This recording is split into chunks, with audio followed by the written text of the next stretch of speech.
grâce, seule ta grâce. Nous voulons instaurer un état de droit.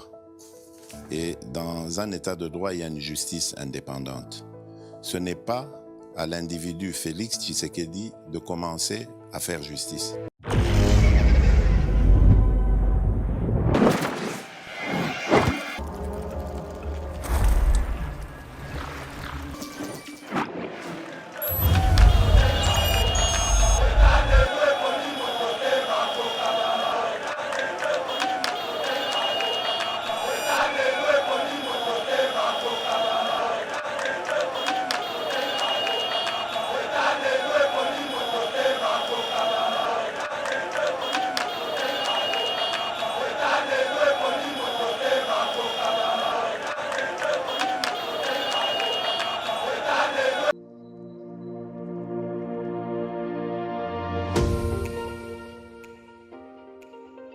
La République démocratique du Congo est un géant au cœur de l'Afrique. Le géant a été blessé à cause de multiples guerres causées par la mauvaise gestion de ses immenses richesses tant convoitées.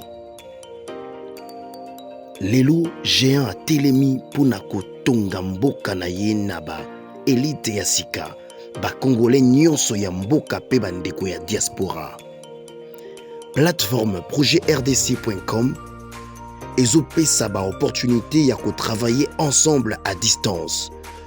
Kokoma investisseur to actionnaire pe ko investir na ba projet de développement na RDC.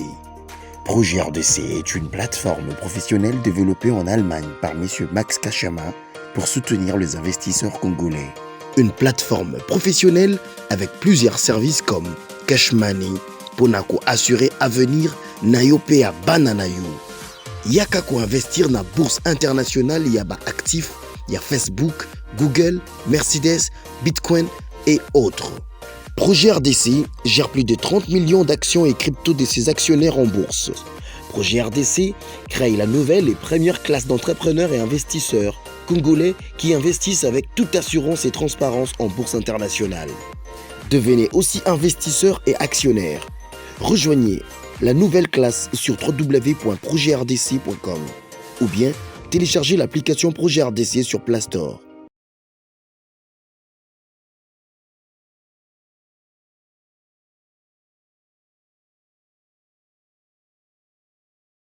Bonjour mesdames et messieurs, bienvenue dans notre émission Éveil patriotique, émission Oyo. Topé Sabino d'actualité à l'icône scène politique congolaise, Tokolobela Bongo, Maïmatali, déclaration, il y a partenaire, il y a République démocratique du Congo, Bazali Bongo, Ebele, Zali parmi, Zali Lokola, Allemagne, Belgique, Tozana Espagne, Tozana États-Unis, Tozalina Canada, Tozalina France, Tozalina Union européenne, Japon, Corée du Sud.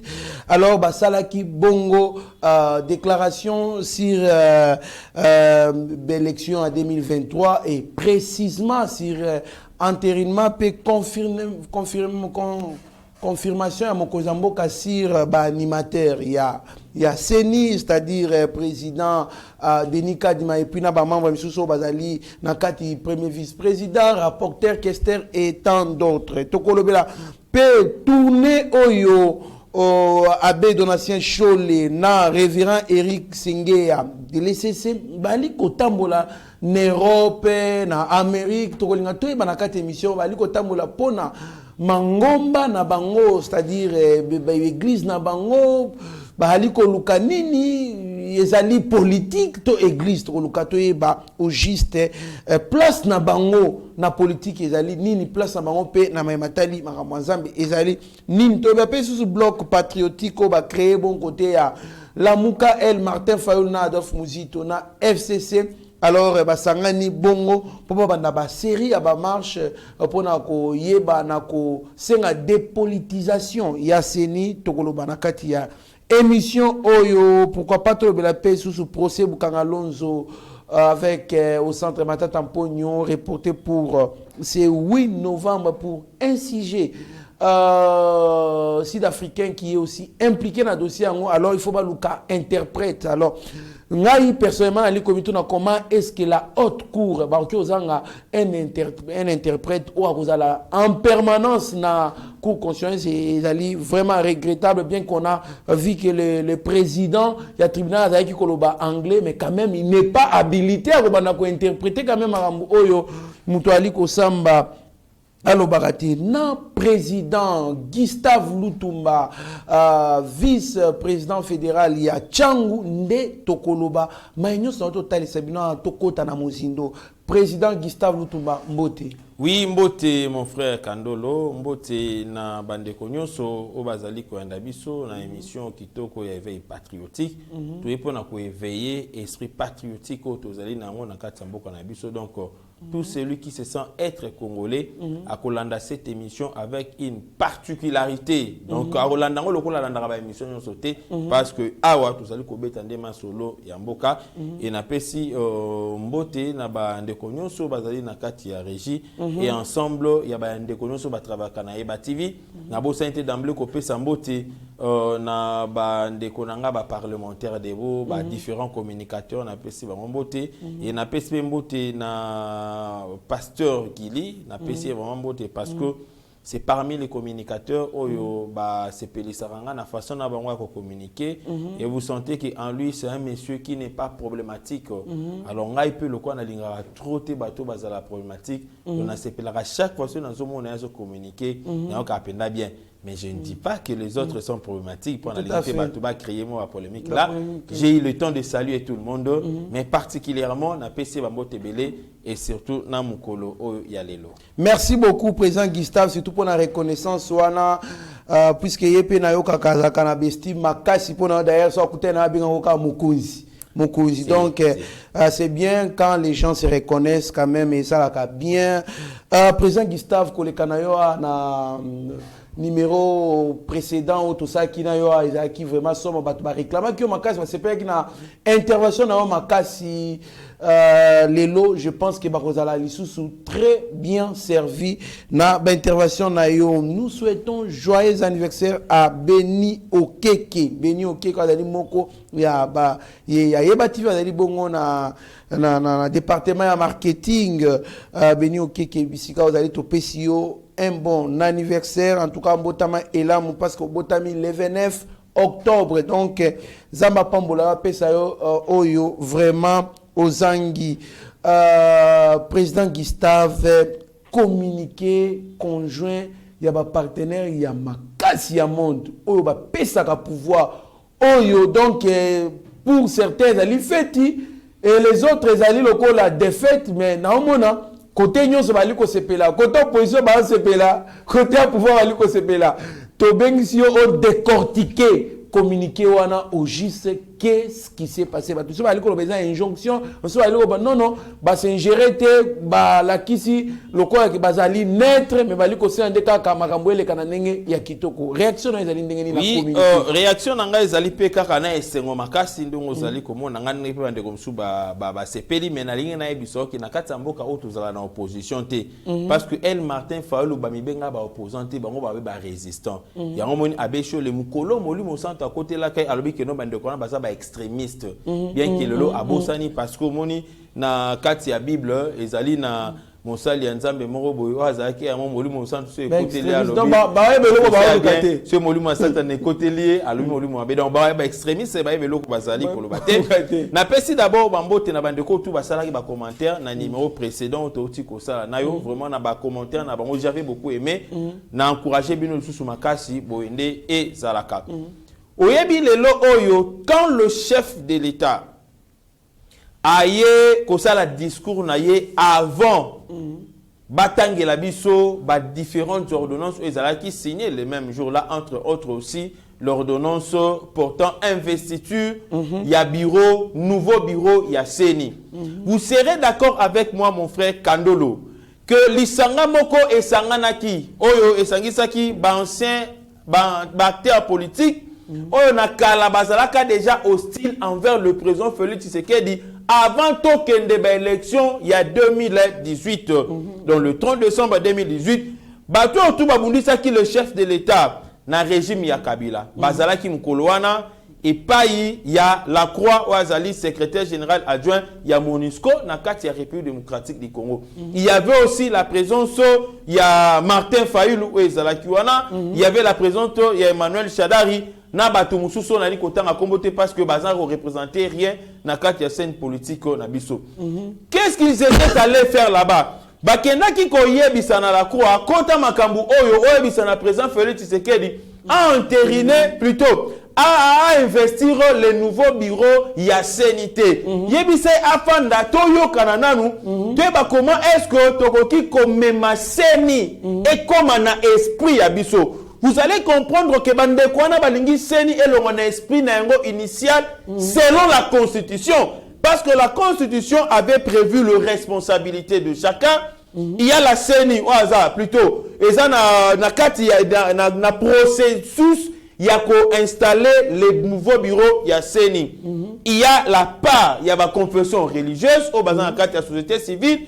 Il y a la part, il y a l'Assemblée nationale, parce que il y a Moutou Azali censé, il y a qu'on légiférer la loi. Le la CENI Azali structure d'appui à la démocratie.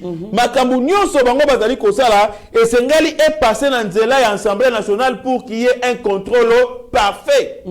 Et l'Assemblée nationale avait sa part de responsabilité et le chef de l'État, conformément à l'article 69, il est le garant de la nation et rien ne peut se faire si le chef de l'État a ordonnancé en côté. Donc c'est le chef de l'État qui certifie nomination nyonso, je dirais, et l'okonyo sezali ko salama na kati ya mboka na biso en tant qu'institution. Vous comprenez?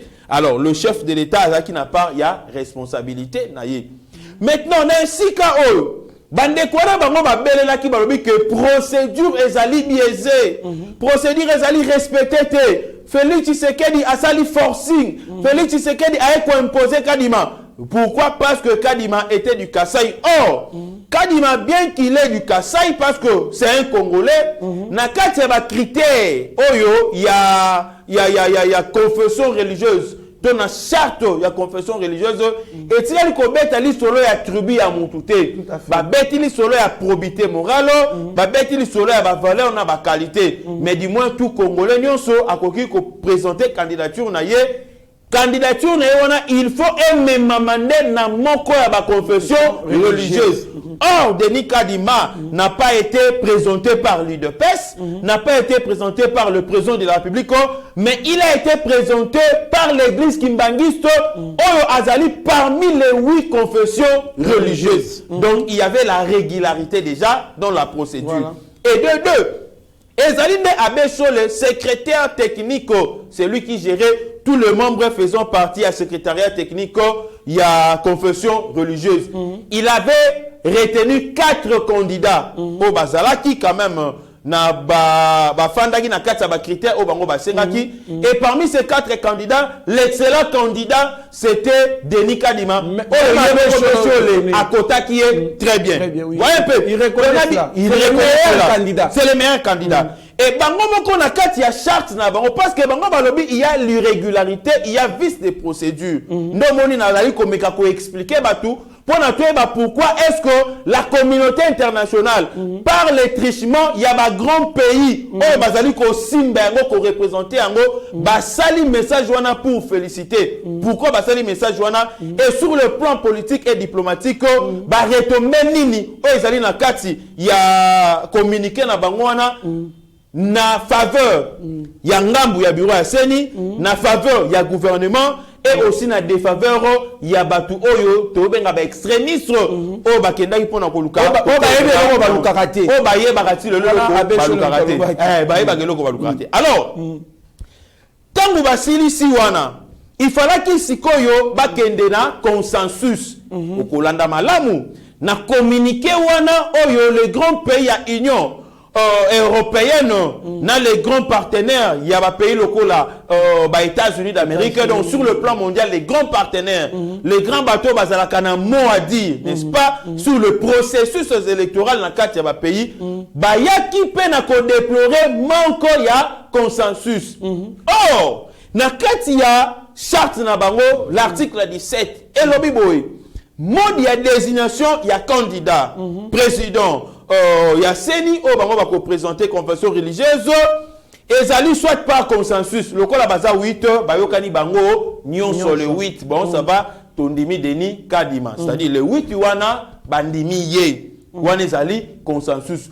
mais ceux qui consensus ezali te c'est-à-dire les avis sont partagés bango moko na kati ya charte basi ba prévoyaka au cas où les avis sont partagés au cas où il y a eu divergence autour du nom d'un candidat tokokende na ba vote alors et comme si on a intention de vote wana les 6 confessions religieuses baponi Denis Kadima les 2 confessions religieuses bango ba na candidat na bango déjà azalaki na yango soki mabokotolo soki nani oboto ba sentir déjà que non candidat na bango en perte de vitesse bakimi ba voter falaki salama mukolo oyo abeshole abomelaka baninga minda vous comprenez alors lokola abomeli bango minda bango bakokai kotikala te kaka na kati ya charte na bango lobini en cas d'absence ton empêchement il y a président ton vice-président la plénière sera convoquée par la majorité il y a ba membre na bango ya confession religieuse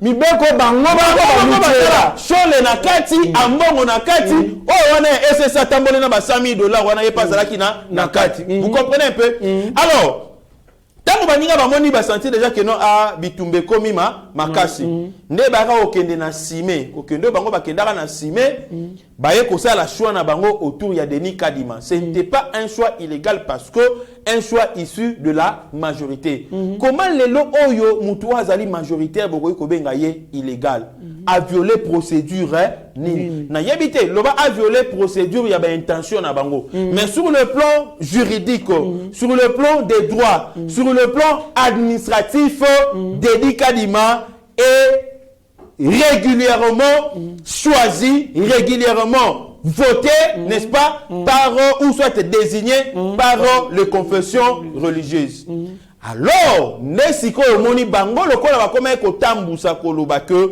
Fati adosa la forcing adolinga acha candidat na ye Denis Kadima aza illégal babeti bibeta beta tangu le chef de l'état aye ko lancer ordonnance to ko signer ordonnance après que l'Assemblée nationale o azaki obligé ya ko entériner parce que le chef de l'état devait venir na ordonnance na ye après que l'Assemblée nationale ait entériné je dirais ba combo ya ba entériné plutôt ba combo ya batuana donc o bazali ba membre ya bureau ya seni tango asilisi ba pesi na chef de l'état rapport des chefs de l'état aye ko sala ordonnance ya mwana sikoyo moni la communauté internationale par les trichements ya ba grand pays na ye ba féliciter la République démocratique du Congo. Soko tali na kati ya déclaration na bango to communiqué na bango. Nulle part ils ont évoqué la responsabilité directe ya chef de l'État na kati ya choix ya nouveau bureau ya Seni. Donc pour eux, ils ont compris que malgré Chola Koiko Ganga qui a Denis Kadima est le candidat du chef de l'État.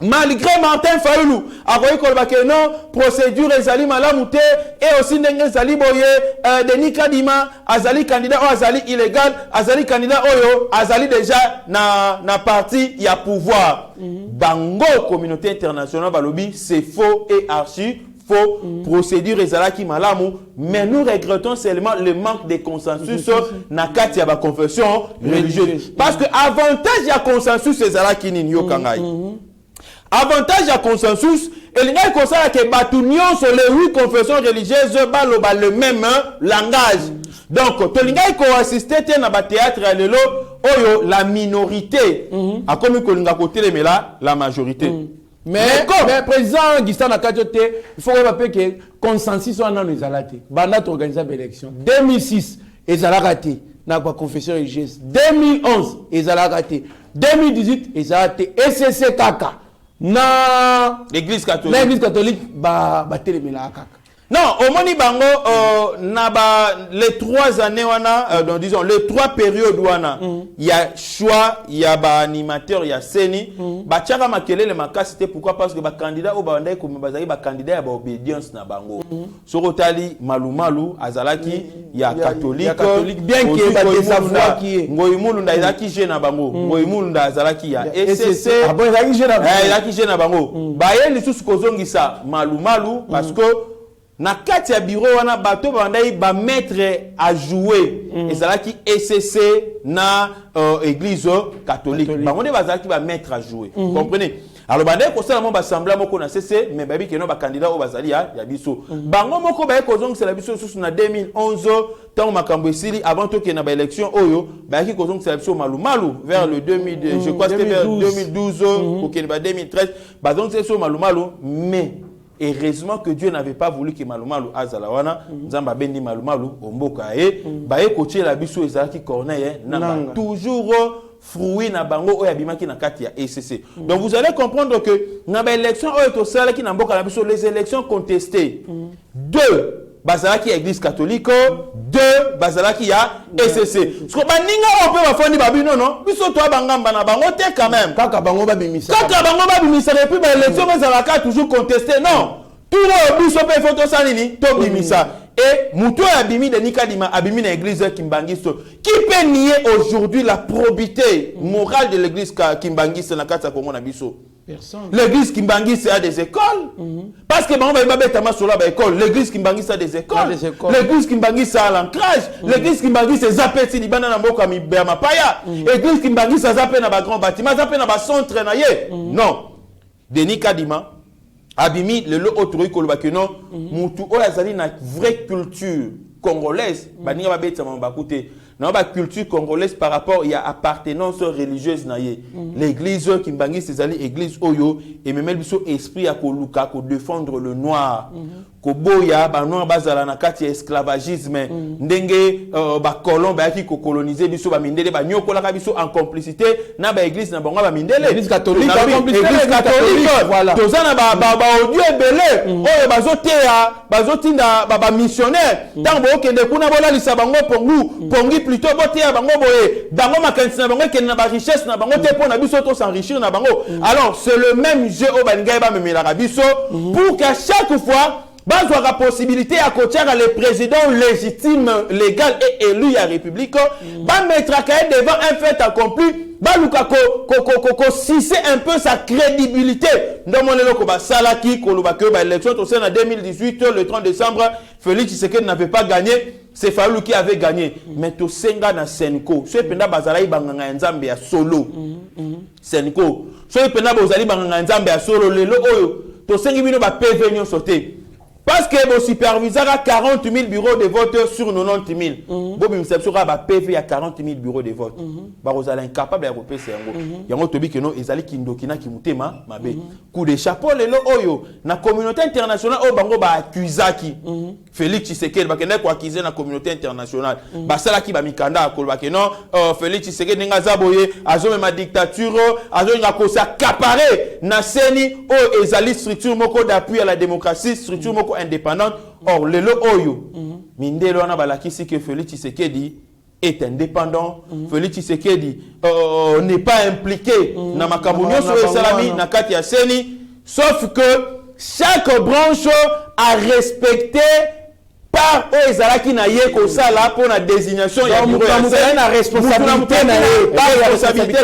pas ya responsabilité à confession religieuse et salami pas ya responsabilité à Assemblée nationale et salami et pas ya responsabilité à Félix Tshisekedi et salami à ordonnancer et bureau lobby bauti ko prêter serment na bango yoka elengito yebisi na batu nyonso ngana yebisi na bechole c'est préparé déjà pour nous battre campagne en 2023 sur la candidat président de la République déposer candidature na yo sur la candidat député déposer candidature na yo ce qui peut causer la candidat na habité sénateur déposer bongi saka déjà base na yo pour na 2023 ba élection salini et causa la et to yebisa bino bongi sapé o ezali banani ba témoin na bino pour en 2023 makambo ya 40 000 smartphones et aux alatés. Merci beaucoup président Gustave Ezali pasi mingi kota banganga nzambe bali koyokana te bali bango mutu bazali na ba oto bengaka ba fruit de l'esprit. Galates 5 20 19 20 ba fruit de l'esprit, la patience, la paix, la tempérance.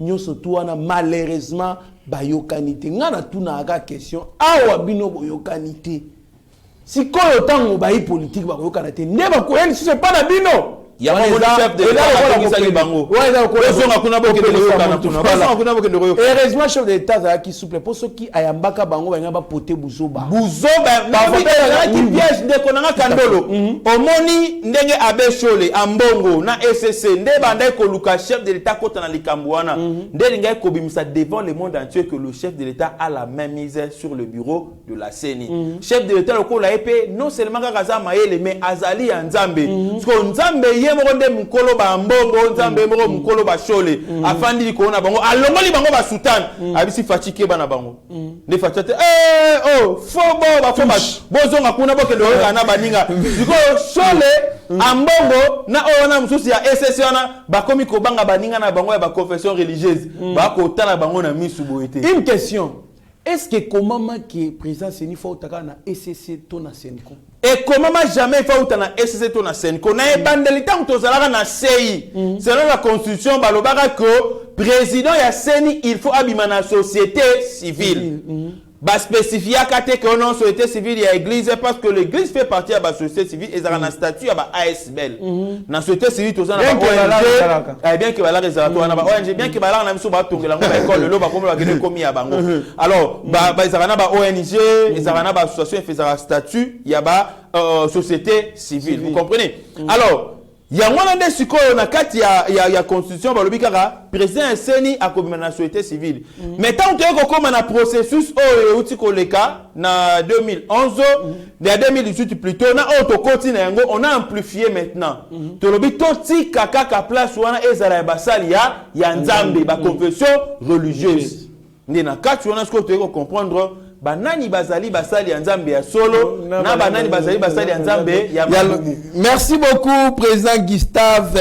Une tournée héros-américaine avec Donatien Cholet et révérend Eric Sengea de l'ECC bali ko sala tournée président Gustave tournée on ezali ya kokende ko accentuer connaissance biblique bazanango to pe ezali kaka ya politique na lobi bas banganga nzambe wana to benga bobo to benga nganga nzambe pa nganga nzambe sonara bien serviteur de Dieu ne peut sera plus de crédibilité au moins so benga nganga nzambe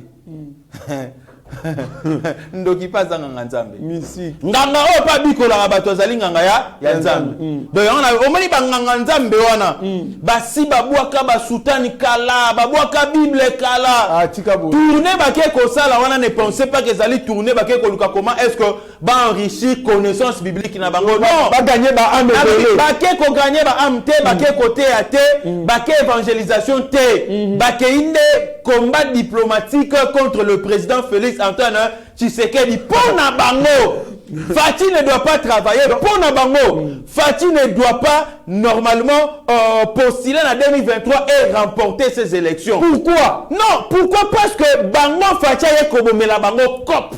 Vous comprenez? Et nous avons, oui, nous avons vraiment. Donc comprendre que nama sola ba seni o babanda ko lia bala 3 sur une époque il y a Ronsan Malonda vous serez d'accord avec moi que non l'argent avait circulé balira bala bani bala la utara na gauche utara na droite ba sekele bimara et puis iskana na sepela mingi na président Soni Kafuta tanga betama solobi tozala na époque il y a Kabila so toke na cité de Loya bozonga boina ba poche mais tokenda ko kuta na Fati na lielo ata de na melate abina melate na liate mais loko na tika kuna ka eza masuba na ngai vous comprenez donc le président Félix Tshisekedi avait compris que so ina kena batu na option autozana yango ya désignation ya nouveaux animateurs ya Seni so na bina kabela bango mbongo na kosomba déjà conscience na bango et kozala malamu te na tika bango na nzala basala musala bongo na nzala et les autres ba mesana na système ya rolia là ba sepela raté nde baté mela mbala moko chef de l'état akoma ennemi na bango donc elonga na liko ebiso abe mon frère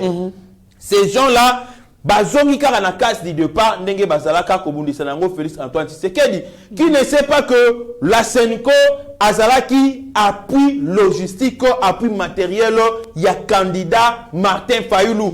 Parce que sur le terrain, batindaka ba petit, oh ya mike, bana ba groupe K, bana ya malongi, bana ya ba 17 ans, bana 18 ans, oh bazalaka lokola je dirais ba témoin na kati ba différents centres na zolo ba wonga moko na zalaka. Le seul parti politique au côté na kati bureau au côté ba témoin na ba papa bazalaki ba maman bazalaki ba koko bazalaki ezalaka UDPS. Le reste là ezalaka ba jeune. Ça c'est connu de tous. C'est connu de tous. Il y a moni pe ba 40 000 smartphones et tangola ya ko former ba témoin. Donc bango quand une année avant. Quand Siko Jacques Chabani. Oui. Quand Osco Moni a scène Kozani va perdre. Non seulement quand va perdre ce que va on collier là, mais tant que chef de l'État a yéna ma solo la gratuité de l'enseignement. Abomeli bango cop. Il paraît que par année, bazar coûte 17 millions de dollars. Bango ya kosakanate, vous le voyez comme ça, ce sont des richards. Nazo yebisa yo. Sorotali aujourd'hui 5 ans avant et oyeko comparer le 5 ans oyeko ya mikolo oyo les 3 ans oye mikolo banda chef de l'État décréta qui enseignement à la gratuit na kati mboka na biso kota na l'église catholique. Je ne veux pas ridiculiser hein, parce que na kati église catholique ils ont ba mumpe o bazali ko banga nzambe lokola ba évêque o ya Butembo. C'est un monsieur qui craint Dieu et qui a les soucis à la population. O ya comprenant pe mission ya nzambe ezali Monseigneur Paluku. Monseigneur Paluku. Mission ya nganga nzambe ezali ko tia kimia na kati ya mboka. Vous comprenez? Jésus-Christ abundela ki pona batunyo so bazala na kimia yango se sacrifier ki yemoko. Mais ambongo so bete mbata na litama ya gauche qui ba avant ozong c'est au bas à droite en obéta au boliti au koikao. Maintenant je donc ça bouga mission ya nzambe. Donc vous allez voir que chef de l'État quand même la qualité de l'enseignement a bomeli bango et comme ils sont au côté na kati ya église dans mon frère au côté na kati ya église oyo kababi tolingi toliesa banganga ya nzambe ofandi penda boy omona penda ba yo tikela bango fufu ba yo tikela ba masango et puis sango akabango te sango azonga bombe pona damango ba Thompson na damango mais liboso avant gratuité sango bando ki pe biloko ana te bo pesa te abi gono na école na pourcentage na ngai on a zo likola mwana nyonso. Voyez comment est-ce que on faisait souffrir les parents. Ben école obiso ba parents bandimi to contribuer to tongi. On appelle ça exemple na tangi primaire nanga na EP1 bambou na masina. Rayon à sans fil derrière le marché de la liberté. On a eu à contribuer avec des briques pour na EP5 wane tongama, EP5, EP4 pour ne tongama. Biso to contribuer na ba brique na biso et le lo oyambonga lo bakeno so ki l'état a roboto la ba école na ye atiki la biso a bâtiment to rosa lo to sa nango yenzo lo biboye so ki muta boto li o manto na yo zona ba sandali sa nini pesaye bo sopani. Et puis, ceux qui t'ont dérangé, bazali ko senga biso brique.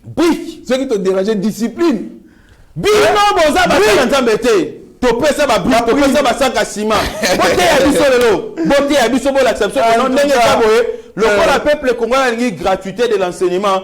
Tozu ba bâtiment na biso noso. Biso a parti ya lelo biso kaka bo continent nzambe. Basango ba nyokola biso. Bo kipe mbongo te. Kufa mobola, okende na lola. Ba roba linko kufa mobola. Président Gustave. Batei biso ba bonde ko kano ba na chité. Batei biso no toza na bolingo bandeko boboto bondeko esengo lisanga bolingo abe soki monseigneur ambongo soki cardinal ambongo alobi ko banda lelo na école catholique.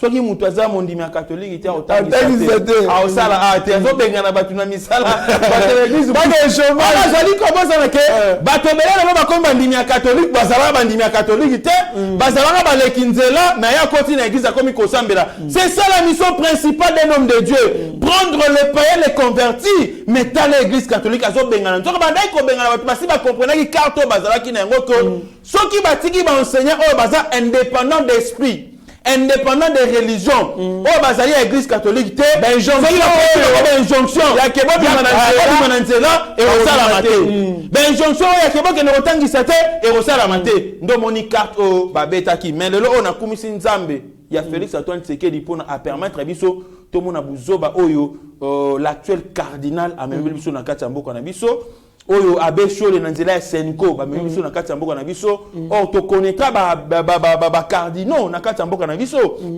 Aujourd'hui, cardinal Maloula, un bon cardinal. Est-ce qu'il ne défendait pas la population? Il défendait la population, mais il n'était pas politique. Abanda Isoli Kamamalamu et Salami à Lobby, à Koumisi, Yamabe et Salami à Téléméliango, il n'était pas comme Yambongo. Attends, Mosé n'a jamais passé aux actions, hein? Aux actions vraiment.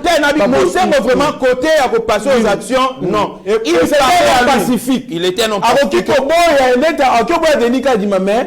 Tant que l'intérimaire doit se nommer Andini Naya Fandi, ça va le vin est tiré, il faut le boire. Attends le col à cardinal et tchaou. Mais cardinal, j'ai compris une chose. Tant que je peux savoir na combo, Kandila combo. Combo est un impact. Vraiment, un bongo. Naki Congo to benga bongo wazola nzimbo. Bon, na biso bangala sko to benga bango ambongo. Ambongo c'est-à-dire mutu alela la. Ndemo wasonate. Parce qu'on a français to benga bango mbongo vo. Mutu adamaka bango. Donc on na bina ko détailler comment non mon eloko ezali ko caractériser, je vous dis. Et là, je demande même, na cardinal Ambongo, Longola Soutane, va déposer une plainte contre Gustave Lutumba. Tu as été, n'a pas prouvé noir sur blanc. Si Ambongo n'était pas cupide, il allait refuser la Jeep qui lui avait été offerte par Kabila Nanzela Nemi. Balaka kaya Jeep wana banda kala ba pesa été. Jeep en kutu ezaki ya valeur ya c'est par rapport ya au facha pesa qui. Mettons facha koti. Na kola kamba mona opesa ambongo alakisa biso Jeep na kati ya stade alors place gutu alors ko soutenir yeyo nzoka delo ke banda ko lobisa nini Jeep na kati ya mutema bolingo sala ite Jeep lobisa biloba loba mutako soutenir yeyo to betela maboko Félix Tshisekedi oyo alaki pe asali me batu mususu wana balakanga ba pesa te na lobizela yoko zo yango kaka 2 jours, 3 jours après, Némi a bengue. Allô, Ambongo, oui. Ah, Némi, l'ongo a tiranga yo, bolakanga Jeep bopé ça te non, Jeep ezali. Ezali? Oh, ezali, oh, ezali. Oh, c'est pas nanga. Oh, kokata te na zoya. Mambu na biviaka bendi Jeep, malamona demo sanate. Au moins, il ne sont pas vieux. S'il était juste, s'il était un vrai serviteur de Dieu, il n'allait pas trahir sa parole parce que la Bible a dit que ton oui soit oui, que ton non soit non. Président Gustave, question, est-ce que les parents, les petits peuples, baébike bitumbao est entre président Félix na église catholique ya Congo na quelques diocèses les alliés pona ba délivrer bango ba nyoko makate na kofuter la belève bana bango bambongo. Non, est-ce que babi que président Félix azali victime ya bien-être ya bango. Omoni na liko ebiso ndeko nanga Kams Kandolo ba parents ba yebi mais il y a certains parents baza animés baza envenimés na kimote mamabe. Le président Félix Tshisekedi n'est pas victime parce qu'il fait le bien aux Congolais ou parce qu'il n'arrive pas à faire le bien aux Congolais. Mais le président Félix Tshisekedi est victime parce qu'il est le fils de Tien Tshisekedi. Bato banda kolinga papa na été, baolinga et Tien Tshisekedi te et Félix Tshisekedi te. Bato banda kolinga tribu ya Félix Tshisekedi te, bazolinga Félix Tshisekedi te. Et aussi il y a les églises au bakomi na cessé bazali côté ya ka bandimi na bango ko biso que non bo soutenir été bolinga été. Na zo biso lelo ezaya ko bomba te na bango fara. L'église catholique na ba élection en 2018 il y a le 30 décembre. Bateya batu na bango na kati ya église bo kende ko voter Martin Fayulu. Bateya bo kende ko voter Martin Fayulu. Ba musu ba lo ba bo sanga bi na lingi na sambela lobi dimanche toroken et c'était le dimanche ou le dimanche toroken ko sala ba élection na biso toko voter sanga sala toko voter donc avec ça on déjà bo kende ko voter Martin Fayulu ce ko kanga nyoso wana ndo moni ba yena ngo et pas les présidents Félix Tshisekedi ba komi ko enseigner très mal certains parents. Oh ba parents bele baza ko bosana que Bamboka nyoso bomoni développer kenda liboso sur le plan scientifique. Bamboka na bana batanga ko ofele. Poto yozolula na bana bazotanga ofele. Moi je vous parle en tant que pédagogue. L'enseignement payant ne profite pas aux pauvres. C'est ce qui nous pousse à dire que l'enseignement est fait pour le riche. Ce que l'enseignement est fait pour les riches parce que Moutou a un bon côté, pendant une semaine, moi on a raté ba matière. Oh, et ça ba matière de ça là que nous on a koma mayeli. Ce qui m'ont accumulé ba vide et belé selon ba leçon moko et qui prévu na degré moko songolo ba vide wana ce qui m'ont accumulé en trop. Tant aussi ça je dirais niveau wana tel que le niveau primaire. Tous on a 3 degrés élémentaire, degré moyen, degré terminal. Parce que ce qu'on a ici, tous les 3 degrés, par degré à accumuler peut-être 60%, il y a vide, il y a matière. Toye, na deuxième degré, 50% il y a vide, il y a matière. Toye, na degré terminal, moi on a accumulé peut-être 70%, il y a vide, il y a matière. Tant que tu as souka, il y a niveau, donc moi on a première, 6e. Tobito ça la évaluation, il y a commanda première, 6e. Vous allez vous rendre compte que sur les 600%, parce que, admettons 100%, sur les 600%, on a des matières qui prévues dans le niveau primaire. Moi, on a bénéficié de 200% de matière et abîmé na vide il y a 400%. Tant que dans secondaire, à mon ami dans la mine, tant que dans l'université, vous comprenez? Il y a même à l'université, les professeurs au pédagogie, que ceux qui m'ont été à l'université, ils n'avaient pas fait une bonne école primaire. Parce que, comprenons cela. On va comprendre que ce n'est pas seulement Félix Tshisekedi qui est appelé à devenir président de la République démocratique du Congo parce que le Congo appartient à tout le monde et que Bana Bango peut comme ministre lobby, président comme président lobby, Bana comme président seni lobby, mais il doit avoir ne fût qu'un minimum de bagage dans kata mitu na bango. Parents na ba se laisser na ba aventure parce que il n'aime pas aujourd'hui le président Félix Tshisekedi, mais ba vide wane kozala bana na bango okomo otinda mwana eloko mususu mwana osela ope eloko mususu. Président Gustave kaka autour ya contestation wana ndenge mokozamboka aliko subir uniquement pour la gratuité de l'enseignement, mais papa na ye wa boti azaka populaire makasi. Comment se fait-il que parce que banda Congo ezala Congo nanu to kutana na mutu aza populaire na Congo lokola Etienne Tshisekedi wa munu bate qu'on ne se voile pas les faces. Comment se fait-il que bien que papa na yazaka populaire makasi mais batu mukie wala ki ko sepe na politique papa na été baroki ko influencer batu misusu une grande partie bazala contraire. Non, écoutez, parce que bazana contrôle à l'école, l'église. Non, nalina lo baboye. Omoni na époque wana oh ya papa donc Etienne Tshisekedi wa Mulumba. On avait qu'un seul parti il y a opposition aux Ezalaki UDPS. Et tout le monde comprenait que l'UDPS azali kobundela pona ba valeur ba wana bazali kobundela pona maintien ba anti valeur ba Kabila ba Mobutu et consort. Il y a moi qui sur Etienne Tshisekedi dans lobby, la population qui voulait le changement a tourné envers le président Etienne Tshisekedi. Maintenant, il faut qu'on avait une frange qui n'a qu'à pouvoir déjà, le FCC. Qui est censé, tant où UDPS a comme un pouvoir, opposition comme un pouvoir par les canaux, il y a UDPS, Félix Antoine Tshisekedi. Il fallait qu'il histoire na bango salini et si là. Mais ça lié fort pour na histoire na bango si là, ils se sont maintenus quelque part. Ce qu'on biso toi qui compte na kati ya sangisa ya semblant ya opposition. On a fabriqué batu o bazala qui na esprit ya opposition te. Batindeli biso toke na bango na Genève to légitimer bango. Nde loko eza lelo oyo e sala nga mon passe muke. Nous sommes en train de légitimer batu mususu ba censé ko légitimer te. Au mono boy pasteur Gili parce que pasteur Gili nga yelokola ko matama boy ninga la taba vese ninga rouler na ka yete okomi ko privilégier mutu o peut-être lobby à combattre biso azana esprit biso tozana yangote. C'est ce qui s'est fait.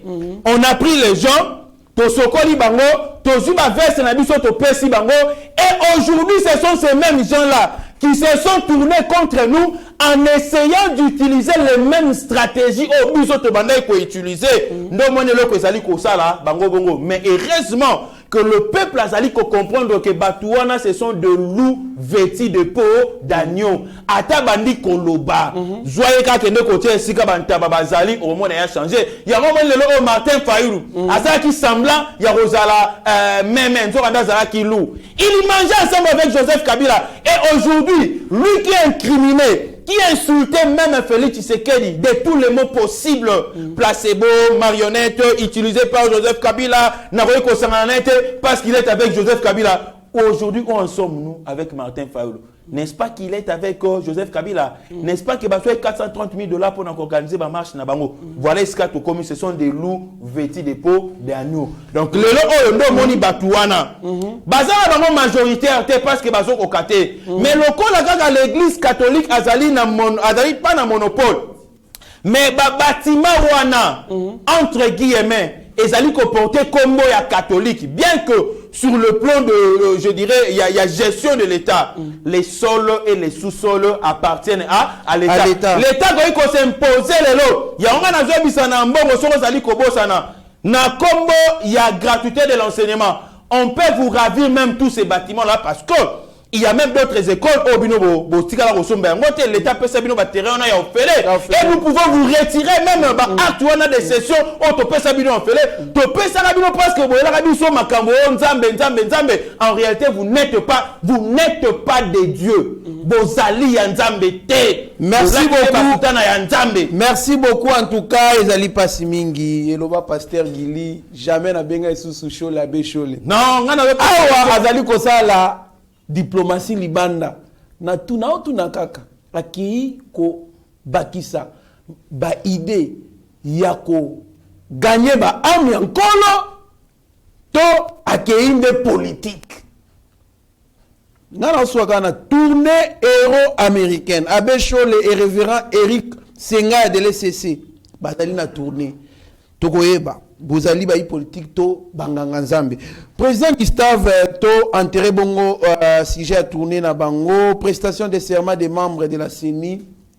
Akaj prend acte. Il y a d'autres personnes qui prennent acte ou va accepter, va lui souhaiter bonne chance bongo na nouvelle équipe il y a CENI qui entre en fonction d'ailleurs aujourd'hui mercredi. Réaction dans les alignes. Non, réaction dans les alignes à peine à prendre acte. Le coup la bâtiment va prendre acte. Au monde serait déjà un grand pays à communauté internationale va prendre acte. Et bon biso toi na kata Congo Tobo. Donc communiquer on président qui está communiquer on a bâtiment ba yango mabe.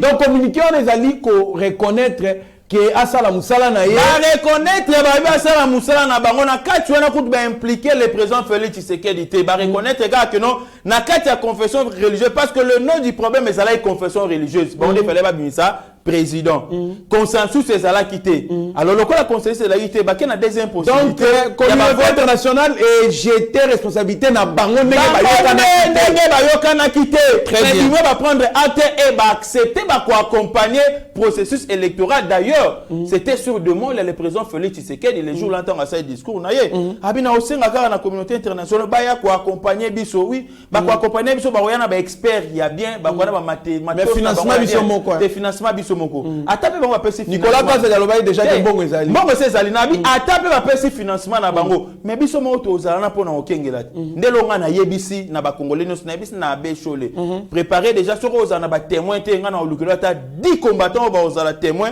na bureau oyo postuler pour habitant so postuler loko la sénateur ou postuler loko la député provincial ata postuler loko la candidat président de la République mais nazo beta c'était na benda mato ina petit na ngamoro ya quartier petit na ngana aza ko embêter batu na quartier na ola la donc akuluna te petit wana ama kamabe kombo na Abbé Chole petit wana mabe makamabe makasi Abbé Chole petit na quartier na yebi so il faut bongo la mutema na komema na église parce que makambo zo sala komi ko perturber batu na kati ya quartier et comme nga vient on a comme mal à l'aise moi na tambola wala mu ezate petit na ngai Abbé Chole na solo ba Abbé Chole te Abbé Chole azao ya Senko maintenant ba petit na ngai Abbé Chole bongo la mutema na petit Abbé Chole ngo za kanani petit moko bazala na quartier na biso wana Abbé Chole petit na makambo fort. Merci beaucoup président Gustave en tout cas bloc patriotique en marche c'est 6 novembre tomoni Kabange Numbi tomoni Devos Kitoko tomoni Prince Penge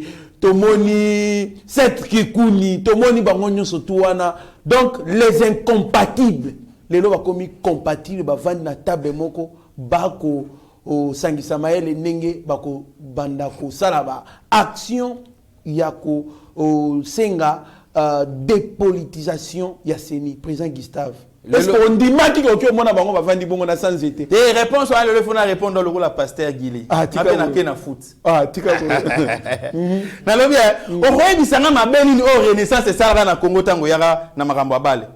Bale la la bilenge si la mais tango renaissance ça est fibo ngana okima boulot wana na oli acré enseignant. Na okima pena na bi ata matetikali 15 minutes si nga ifona na koti na foot. Kota na milimo chami milimo na sisoko. Ah na sisoko na room. Fibo. Fibo azongisi bilengi ya Congo ya bale ya Congo. Batutu na bapeta mike bakomi kolandela makambo ya bale. Baya wana basakani bavi akala vita parce que la kumisa ka vito bien parce que la kumisa imana vita imana basangani siko tant basangani to beta match moko na yebaka ezalaka na nini je crois ezalaka na équipe moko ya bandu veti boy na match wana vita na imana basangisa drapeau na bango eska toyemba truma bango sangisa bango vous comprenez donc na labini eloko etinda na bango basangana ezalaki kaka tellement que compétition quand même makasi basanti que fibo azo le kabiso peuple andimiye monde footballistique et pesi chance ba cha bongo sera l'équipe ba cha bongo na tono peto sera l'équipe biso ve ko daye dessin pesani ni et d'ailleurs rien tout ça la bloc ata to beba na biso to ça la bloc ndo moni lelo oyo à cause ya bolamu ya président Félix Tshisekedi à cause ya ba action malamu oyo azali ko sala à cause ya je dirais ya sympathie oyo se créer pas ya population ndenge peuple alingie makasi babi non muto so to tike biso to limo to ça la bloc ndo moni Martin Fayulu akia sangani na Kabila oya ça la meeting alobi que non ndenge za so ibatu ba sérieux batu ba rolanda sous Martin Fayulu te ça je vous le dis so vraiment batu ba sérieux ba rolanda sous Martin Fayulu te Martin Fayulu peuple alobi après les élections bon le col est qui na opposition Félix est en opposition bon ça n'a pas bon travail parce que vous avez bino na bino ba opposant Martin Fayulu non avant na sangana na Félix Tshisekedi il faut akabo na Kabila na meeting na Sainte-Thérèse alobi peuple alingi mariage ya FCC KHT mais peuple alingi mariage ya Félix Tshisekedi na Martin na soldat du peuple Martin Fayulu peuple na bango betima mabo mais lelo où en sommes-nous Martin Fayulu est allé demander la main de Joseph Kabila ce n'est pas Joseph Kabila qui a fait appel dans Martin Fayulu nabi publiquement, bien que officieusement, Martin Fayulu va collaborer avec Joseph Kabila. Mais publiquement, Martin Fayulu a dit Joseph Kabila yakana bosenga na yo. Ah bon? Lisanga bonganga yakana bosenga na yo. Batu nyonso bote melaka fati. Boya na bosenga na bino to sanga to sala bloc pour na kobundisa Félix Antoine Tshisekedi. Lelo oyo. Et loko bango basali ata babandi ba marche loti lobby. Les gens sérieux ne peuvent jamais kotia lito ina bango. Pe kocha makolo na baona nzoto na baona marche o ezali organiser na batu lokola ba Emmanuel Shadari oyebite ka mboko to connaîtra ba problème belé pour na ba Claude Machala lobby Augustin Kabuya yebaki bango mto na monopole ya kusala ba marche te ya peuple pour na misa peuple lanzela ti peuple ezali entreprise ya batu nyonso to non peuple ezali entreprise ya batu nyonso to na boyi na ngate mais faut ta la batu nini peuple a travailler na ba entreprise nyonso te entreprise oyo bomi mboka na biso oyo lobe uti koleka mais c'est le peu perdre Claude Machala devrait avoir honte akokai kolobate ye abetara trop masolo ya mama tiala mwana abetara masolo ya de peste abetara masolo ya Augustin Kabuya te abetara masolo ya peuple te ye abinaka barumba oyo mama tiala mwana ayembelaka ye vous comprenez politique atikela bato ba message politique abina mutwashi ndenga abina mutwashi wana amosa abina mutwashi abosani que nous azana coupa bimi na sapata bimi ke otamba se rendre compte que non nazala na kilote nazo na kindola ta pantalon donc je me reste seulement dire ceci IDPS azana monopole te na ba marche oui nous sommes d'accord tous en démocratie mais il faut empêcher batouté que no bokende marche on a té mais peuple congolais yemoko a rotala na une marche on nazali ko kendele nango o intérêt nango ezali nini yango moni lelo batu ya lamuka lokola basanti ke baosala bamarche ezosimba te marche oyo bautaki kosala mitingi na bango basalaki dernièrement moto adérangeaki bango aza te parce que objectif na bango ezalaki nini créer un incident pour n'avoir que non Félix Tshisekedi est égal à Joseph Kabila, il ne libère pas l'espace démocratique en ce qui concerne la manifestation. Comprenez? Ils sont venus bango inde baeli boso ya permanence ya IDPS bae ko sala ba désordre. Accrochage et salami. Tala maele na bango mabe. Ba ponika ka petit moko na kati azara na groupe na bango wana. Lokola ba monika ke no kombo na ekala la bango ba récupérer petit wana na kuzu. Yo na kati na biso ndenge nini boliti. Ba beti petit wana dae.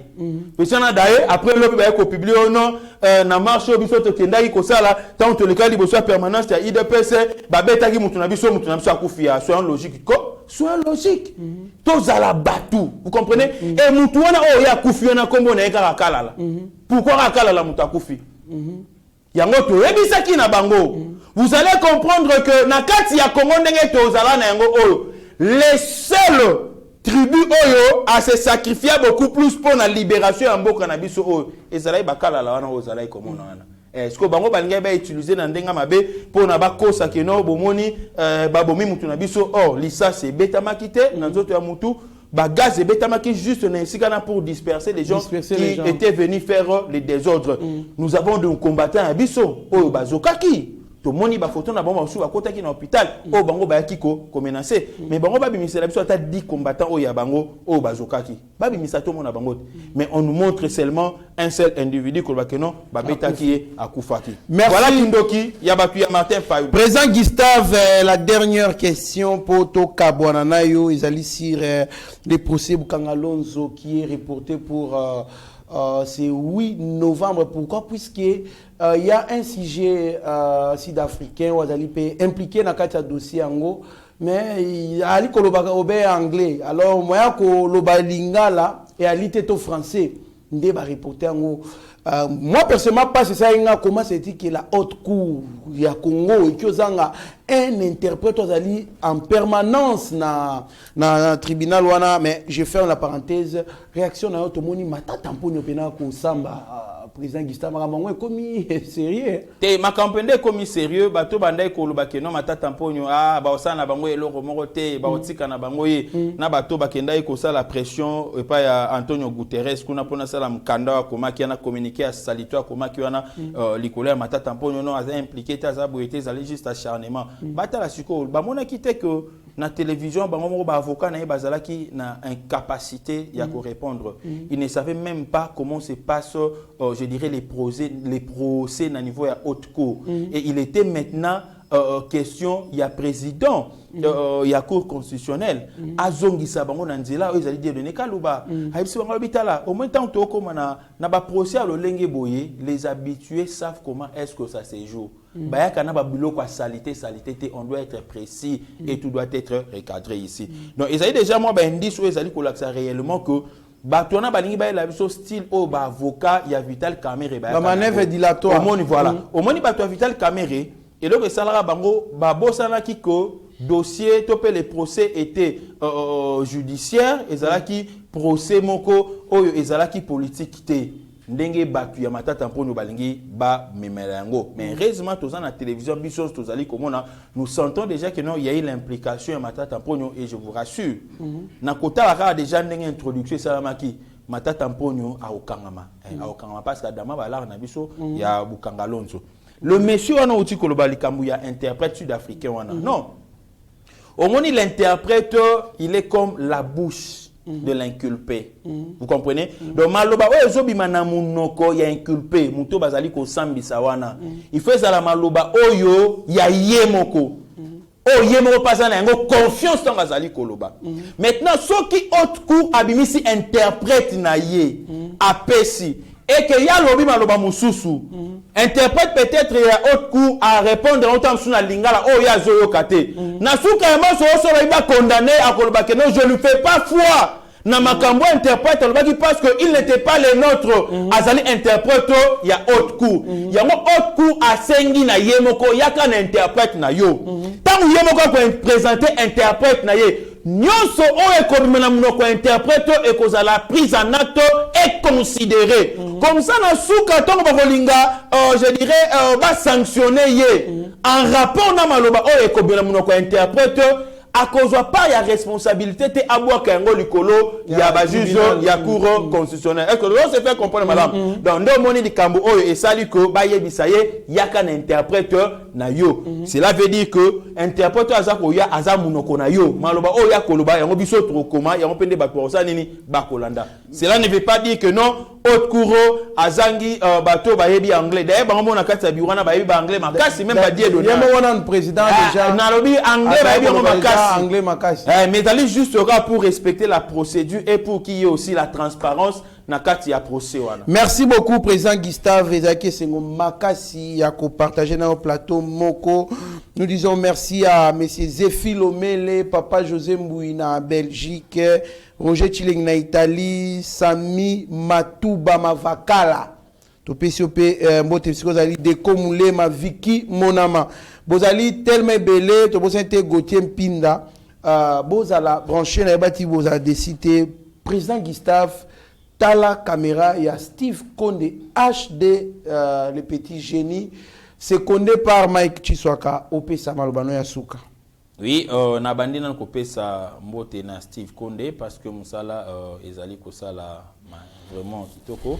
Et na pesi mbote pe ba félicitation nanga na ndeko Mitterrand et si que na maman Abigail na pesi ba mbote na bosanité mon frère mon collègue pasteur Gili na pesi pe mbote na ko exagérer ba exagérer pour na début émission pe pas que les ba frère makasi mon frère yo kanga na biso ba to ko exagérer.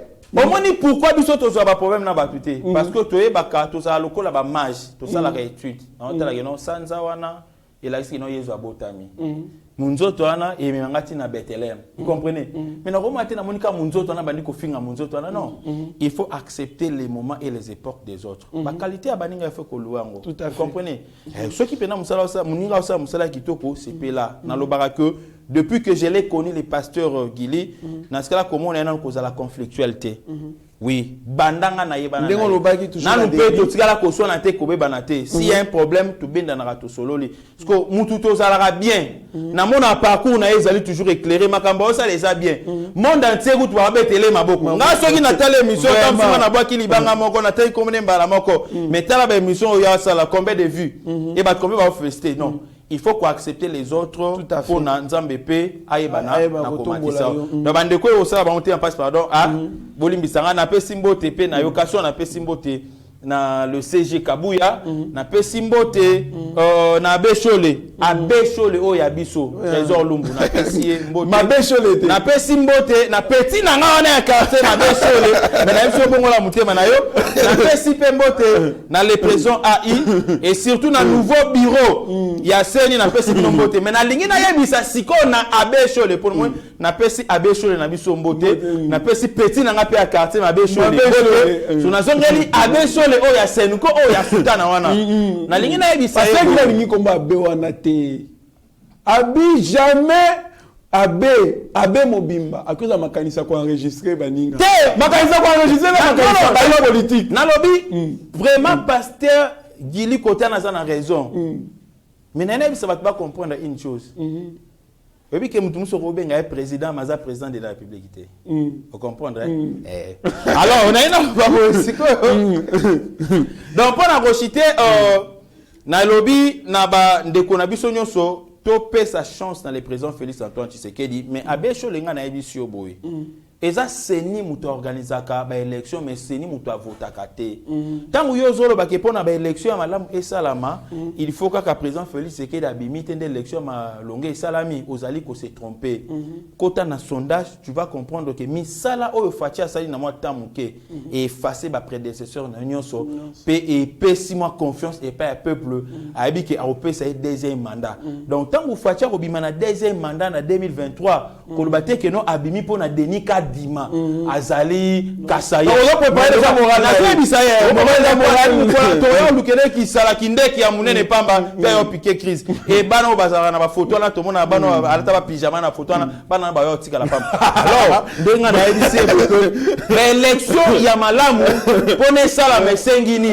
esengi yo abe chole otinda ba témoins partout hein botindi penda ba témoins partout pas question ya 40 000 observateurs ceux tous na 100 000 bureaux de vote botindi ba observateurs na 100 000 bureaux de vote bozo ba smartphone ya ba tout po na yango ndem tezali ko créer bino ba problème et aussi biso ton tozala ko kola toyeba ke no ba sango balata ba sandal lokola ya Yesu mais ba sango lelo papa oka ba westo na triple semaine bon on a eu so sakanate yoza na chombo ya bilanso ya wapi na yoza na chombo ya mukokoli wana chombo ya mukokoli mais sango azana chombo ya iPhone 11 azana ngo iPhone 12 iPhone 50 na biso ke bimika lelo ba sango ya lelo na bi ba sango nyonso te ya butembo te ba sango ya lelo obi chombo na abesho so zelo papole mbata peso gauche abesho le so ki yo pesi lika so ko betela mbata na litama o bi abesho le kana nzambe lobini te soki ba pesi yo ba betio mbata na litama ya droite pesa litama ya gauche